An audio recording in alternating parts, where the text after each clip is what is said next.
All right, good morning. My name is Darby, and I am doing flight controls with Tristan Zimmerman and Zachary Leinart. Our idea for the flight controls is to create a better environment for airplanes, to incorporate artificial intelligence, and which can help us communicate to the flight controls without us having to monitor them every second of the flight. And this can help us create as little drag as possible. We created a 3D printed CRJ-700 that has an adjustable elevator, and there is a strain gauge and a load cell connected to it. The strain gauge helps us identify the strain being put on the flight controls and where it is being applied. And the load cell is a device that converts pressure or tension into a signal that can be measured and that can be transmitted to the pilot, who can correct the faults or mistakes, and that could allow us to correct the flight controls to have a safer and smoother flight.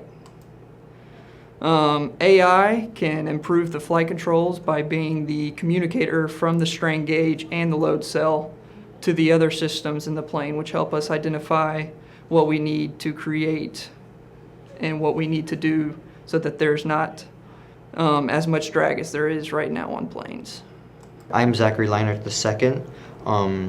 Our presentation pertains to a 3D modeled CRJ-700 plane that has adjustable elevators, and using those elevators we can tell the pitch and direction of the CRJ-700 when it's in flight. We've 3D printed 5 different elevator angles so we could attach them and put that 3D printed CRJ-700 onto a strain gauge load cell that would be connected to a wind tunnel to tell how different angles on the elevator actually gives lift and lowers the plane while in flight. So the angles we used is a flat 0 degree, then we use 15 degrees upwards, 30 degrees upwards, negative 15 degrees downwards, and negative 30 degrees downwards to test our plane in 20 meters per second wind in the wind tunnel. This is our 3D printed CRJ-700 connected to a load cell and strain gauge. When it's connected to the wind tunnel, it will be connected through this load cell that is connected to a microcontroller that would be connected to a serial monitor that would be able to tell the displacement of the strain gauge. So how it works is, from our 3D print, we have adjustable elevators that changes the pitch of the airplane, and we have the strain gauge, which measures the pitch in grams per second as the mass flow rate that's displayed from the wind tunnel. And how the strain gauge works is it measures a resistive voltage through the strain gauge and can tell how the displacement of the strain gauge by how that resistance changes from the displacement. So from there it goes into a load cell where it then translates that analog information into digital into a serial monitor from the Arduino IDE, and that allows me to see the grams per second in real time from the serial monitor on the Arduino IDE. So from our data, we can see that an exponential relationship between the angle and the lift is given.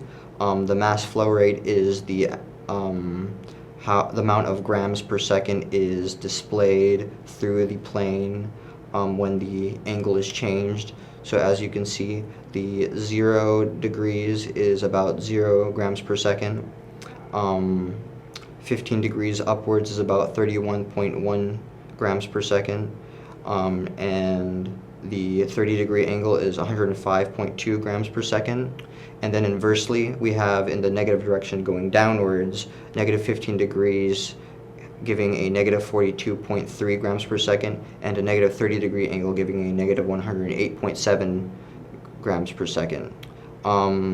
This was found using a serial monitor and connected to an Arduino, which is a microcontroller that is then connected to the strain gauge and load cell, which is in the wind tunnel. These are our angles given from the elevators. So all of these are 3D printed, and they were detached and attached throughout the experiment.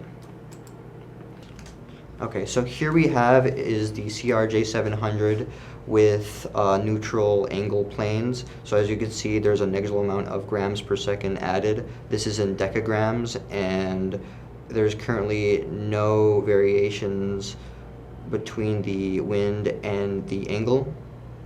Now here we have the positive angle in 30 degrees. You can see that it exponentially rises and then it goes back down. This is because the wind tunnel starts at 40 meters per second, then goes back to 20 meters per second, but as it stabilizes, it goes to a good 10 grams per second or 100 grams per second. And here is the negative angle. So from here, it exponentially rises to a negative angle from the 40 meters per second wind, and then it stabilizes back to around 100 grams per second in the negative direction.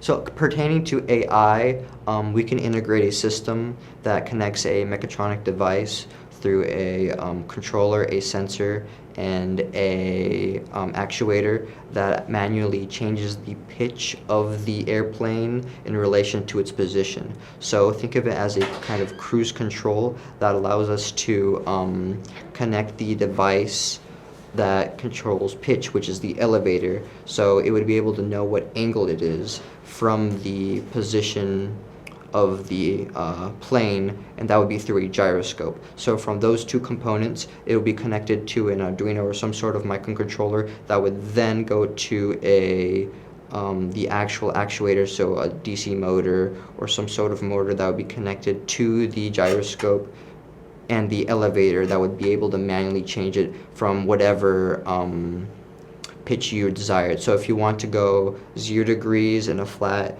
smooth angle, no pitch, no lift, no decrease in elevation, you would have it set at that point. It would manually change the elevators according to those two devices mentioned, the gyroscope and the elevator.